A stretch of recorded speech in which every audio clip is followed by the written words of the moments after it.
I love a sunburnt country, a land of sweeping plains, of ragged mountain ranges, of droughts and flooding rains.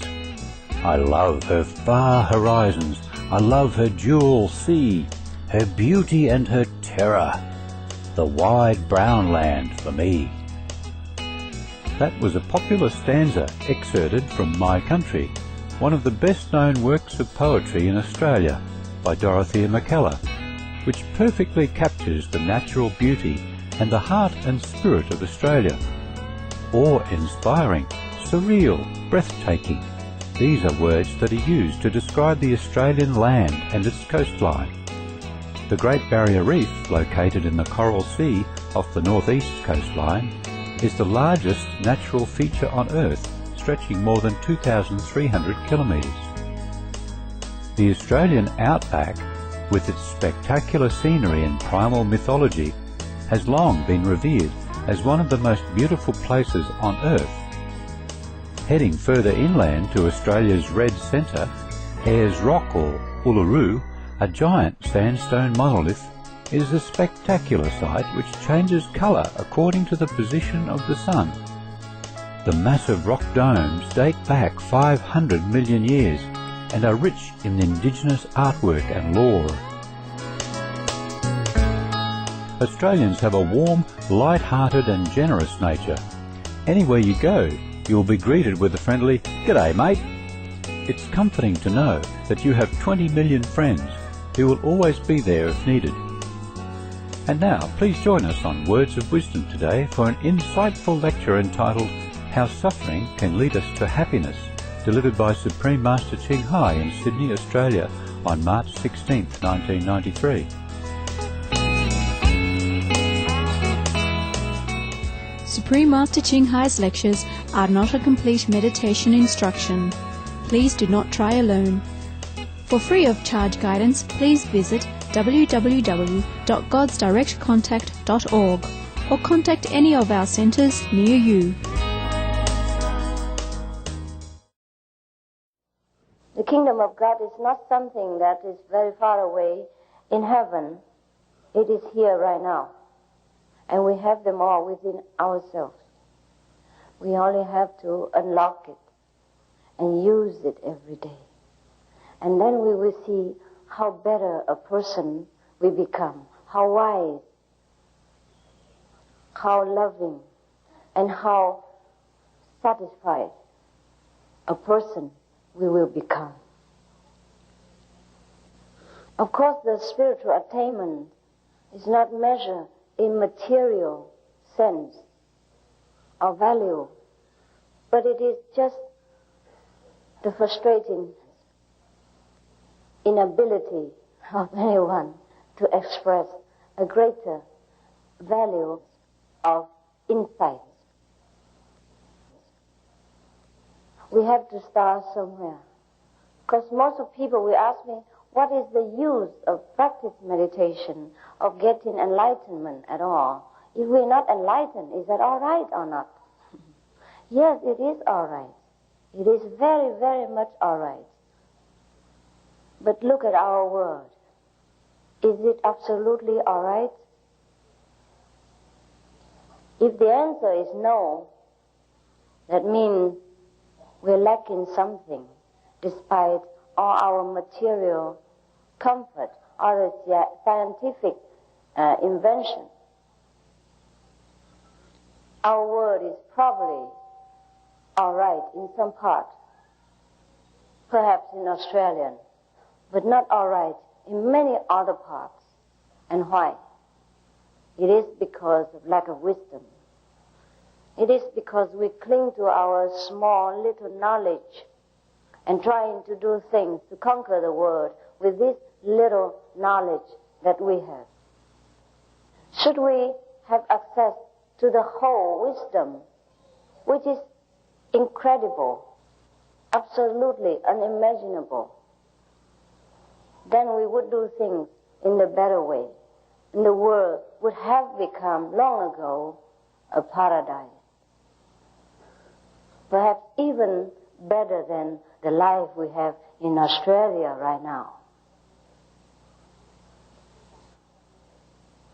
And we see, even then, in the most advanced country, technologically speaking, or perhaps materially speaking, there are still a lot of uncontrollable incidents which harms humans' lives.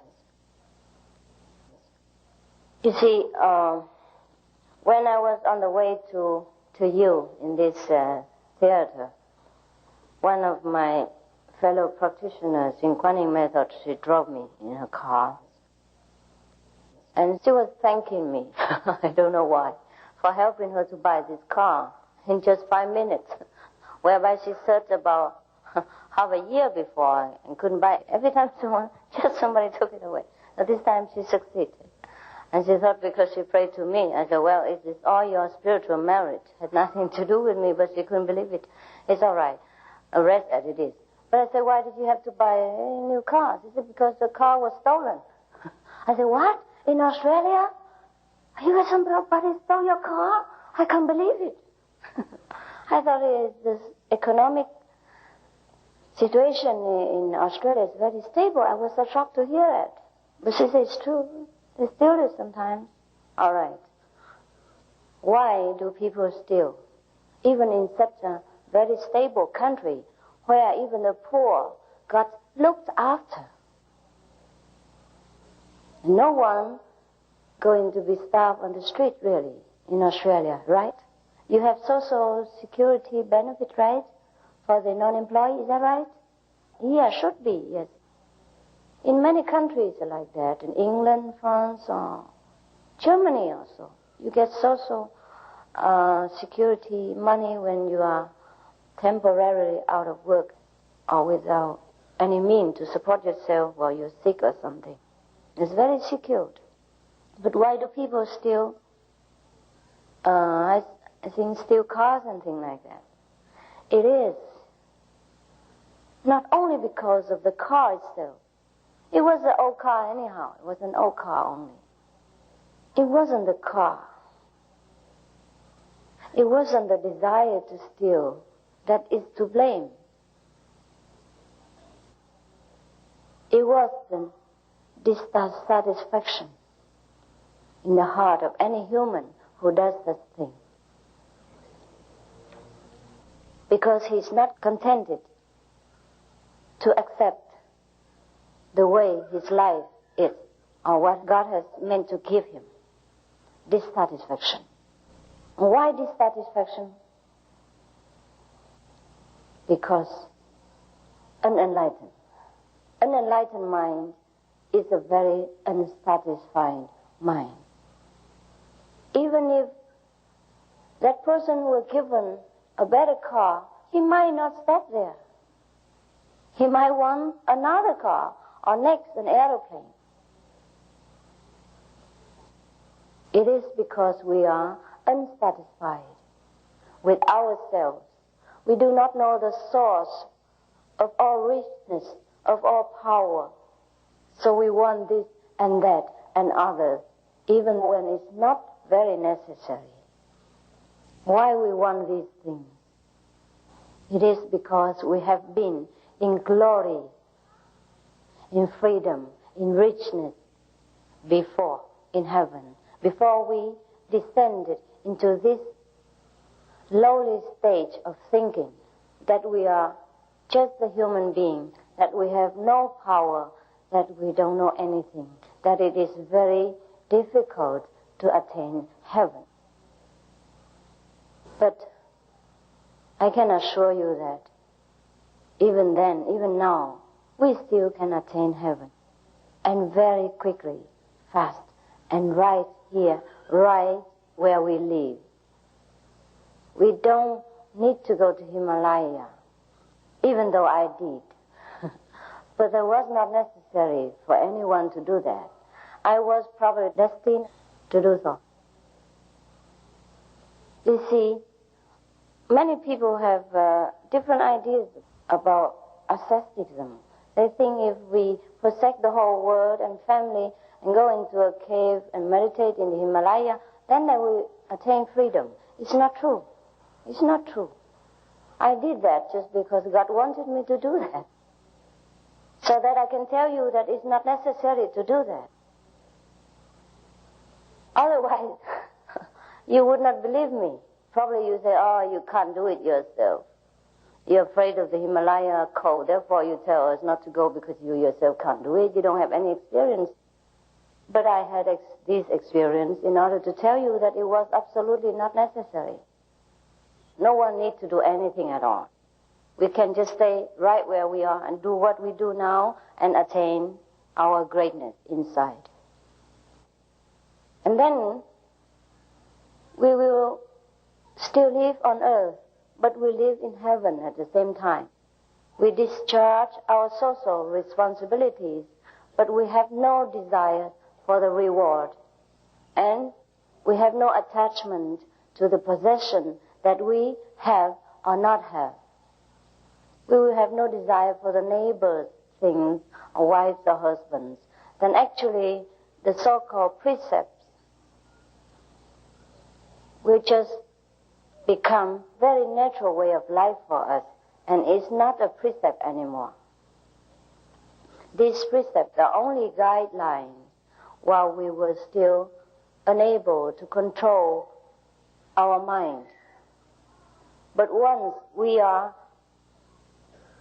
in control of our mind, action and speech effortlessly, then these precepts are just child play. And we don't keep the precepts anymore because there's no necessity to keep them.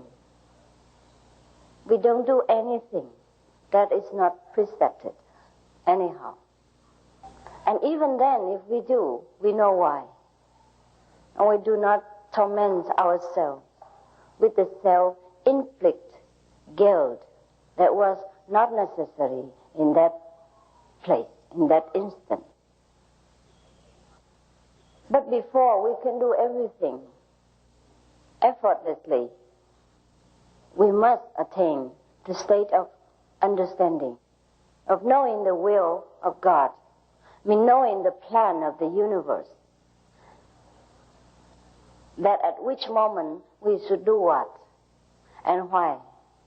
And we have no resistance from within or without to accept life the way it is. And also to go on with our business without heavy burden, without feeling exhausted from just a few hours of work.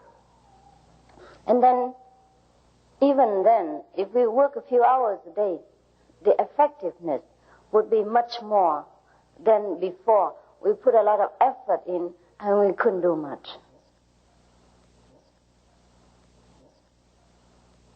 Most of the masters after enlightenment do not advocate people to leave their families, their friends, their business, to go into solitude or to become a monk and all that. It is because they have seen through that these outer things will not help us to attain the inner tranquility of mind. It is only we truly renounce from within that we truly have an everlasting desireless state. If we force ourselves too early to leave our family ties and responsibility, just like a fruit which is not yet ripened, and we forcefully take it from the tree, then it's useless. We couldn't eat it, and the fruit will not be able to last very long either. It's neither good for the fruit nor good for us. Most of our fellow practitioners in the Kuan Yin method, means the method of contacting the true heavenly light and sound, which represents our true supreme wisdom within. They are so-called laymen, laypersons. There were no monks and nuns. But their levels of attainment is incredible. And it is difficult to measure their attainment unless you talk to them or see their way of life and their enlightenment in action. Perhaps how they handle difficult situations, perhaps how they tend to their family and help in social mission at the same time, perhaps in how they deal with aggressive people lovingly, perhaps in how they discharge their duties in such a quick, witty, and effective way. Perhaps in how they look so contented and peaceful in any situation that would blow other people's temperament apart. Perhaps in these ways we may be able to perceive somewhat the difference between these practitioners and the ordinary person. Otherwise, from the outlook, it's very difficult to know. Perhaps we have read somewhere in those spiritual novels that after you've practiced some kind of meditation a long time, you became very youthful, forever young, and never die, and never sick, beautiful, more beautiful than before, etc. These probably are true in some degree, but it doesn't happen to all spiritual practitioners because they don't aim at this material manifestation of wisdom. Perhaps it helps you to be healthier because you are more carefree within your heart and you are more surrender to the will of the universe rather than taking the whole world upon your shoulder and can't do nothing about it. Just go around worrying all day and age yourself quickly. Therefore, perhaps in this sense, the practitioners look younger, more relaxed and healthy and loving and happy. But I don't think we should expect a practitioner of 80 years old turn into 18, for example, just because he practiced a heavenly presence. But the people who eat vegetarian, who practice the Kuan Yin method, do truly look better. Some look even immediately better after the initiation, that even I myself was sometimes very surprised. I am not surprised in the sense that I don't expect this to happen, but I'm surprised that that person looks so different, that much more different than expected, and so quickly. All this because our wisdom, our supreme power, is starting to work and to correct whatever the misconstruction within our body, within our mental, or within our speech. Therefore, our appearance truly do look different. But it is not very important. All these fairy tales truly does exist. For example, before we hear that certain such person in his dream or in his difficulty, a fairy goddess or mother guardian will come and help him out and things like that. All these things happen right now in this century even. And all the spiritual healing powers and all kind of incredible supernatural power do truly exist if we practice the kingdom of God, the supreme wisdom, which is our birthright and is always there for us to achieve. If we do not practice this, if we do not find a way to recognize our greatest inheritance, no one will say anything to us. Absolutely no one has the right to say anything. It's only us, we, who suffer the loss. That we have a great treasure, we don't use it. And we suffer so much, or we have some happiness, but only very partial, very short-lived. And sometimes it is the cause of the next sorrow of tomorrow. Therefore the choice is for us to wake up into our glory or to sleep in our darkness and denying ourselves all the things that other people every day experience, which is good, which is excellent, which is incredible, which is beneficial for themselves, for their environment, for their immediate circles, and for the world at large. If we do not get enlightenment, we do not know our supreme power, we deny ourselves the greatest privilege that even angels envy. Even small gods in lower heavenly regions are jealous of. And that is a pity. We are the only one to be blamed. And so, since I am here already, due to my fellow practitioners' kindness and invitation, I am willing to share with you the way to regain your greatness, to experience your true self, to have all your wishes fulfilled, and to live a more worthy life. Even though we all will die, so-called die later, or our body will decay, but at least while we are on this earth, we will live a heroic life, a strong, spiritual, and we are the tower for other people to look up and to inspire other people to rely upon their own strength with this insight, which is incredible, which I have no true words to explain. I thank you for your attention, and maybe if you like to tell me something or ask some question, you're welcome.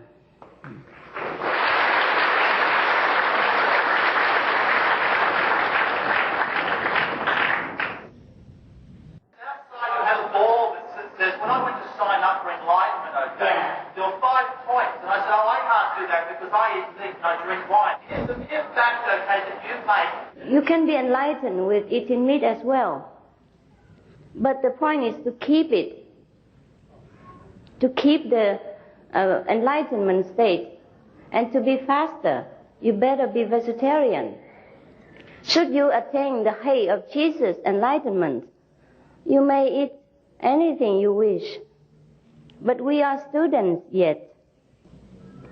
I have to set example for my students. When you were a student in the college, you exclude yourself many things because you wanted to concentrate on your study. You exclude nice clothes and even girlfriends sometimes, even postpone your marriage just because you want to have a high grade in the college and get your PhD fastly without so much burden in between time. But once you become a professor, it could be possible that you still wear shabby clothes, but it is allowed for you, if you wish. You can wear fancy clothes, marry, have many children, which you excluded yourself before. But anyhow, my brother, it is not desirable to eat other beings' flesh. Don't you think so? Why is it desirable to kill for your body? You see, I do not condemn people who eat meat. The rules outside are only the so-called secret method for people to want to get enlightenment quickly and to preserve it. And you may or may not follow it as your own free will. We don't condemn people who eat meat. Just if you want to follow this path, it is best for you to follow completely and wholeheartedly if you are to expect the best result of it. Some of the benefits of a vegetarian diet: lowers blood pressure, lowers cholesterol levels, reduces type 2 diabetes, prevents stroke conditions, reverses atherosclerosis, reduces heart disease risk 50%, reduces heart surgery risk 80%, prevents many forms of cancer. Stronger immune system, increases life expectancy up to 15 years. Higher IQ, saves 70% of a total cost of $40 trillion for reducing global warming, uses 4.5 times less land to grow food, conserves up to 70% clean water, saves 80% of the cleared Amazonian rainforest from animal grazing. A solution for world hunger. Free up 3.4 billion hectares of land. Free up 760 million tons of grain every year, or half the world's grain supply. Consumes 1/3 fossil fuels of those used for meat production. Reduces pollution from untreated animal waste. Maintains cleaner air. Saves 4.5 tons of emissions per U.S. household per year. Stop 80% of global warming. Plus more. Save your life. Be veg. Go green. Are there more than one stage of enlightenment? Yes, more, yes. How does one know he or she has been enlightened? Oh, how does one not know? If you graduate from college, how do you know? Do you know it? Yes. When one is enlightened, can there be circumstances that would lead to non-enlightenment? No. When you're grown up, you're grown up. You can grow back to the infant state. You might stop or retard, but you will not grow back to the infant hate again.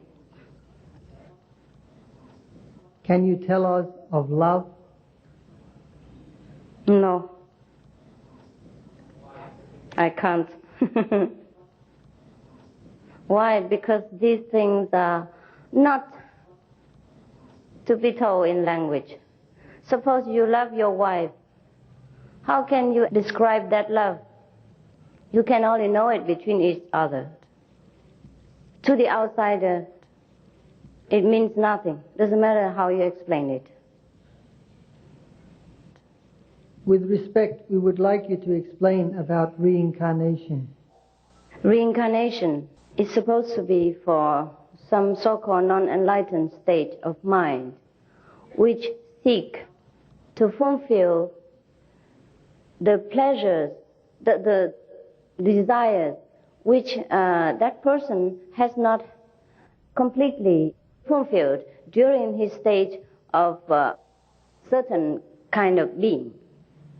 For example, if we are so much in love with someone in this lifetime, and then for some reason the love is not fulfilled or not substituted in another way, then after both persons die, he'll probably be reincarnated again and search for that old love which you have cared so much about. I have no question, but I only ask that you take my love. Thank you.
Supreme Master Ching Hai's lectures are not a complete meditation instruction. Please do not try alone. For free of charge guidance, please visit www.godsdirectcontact.org or contact any of our centres near you. We thank you for your kind company for today's episode of Words of Wisdom. Please join us again Friday for the conclusion of How Suffering Can Lead Us to Happiness. And now, please stay tuned to Supreme Master Television for models of success, right after noteworthy news. May your spirit be immersed in God's ocean of unconditional love.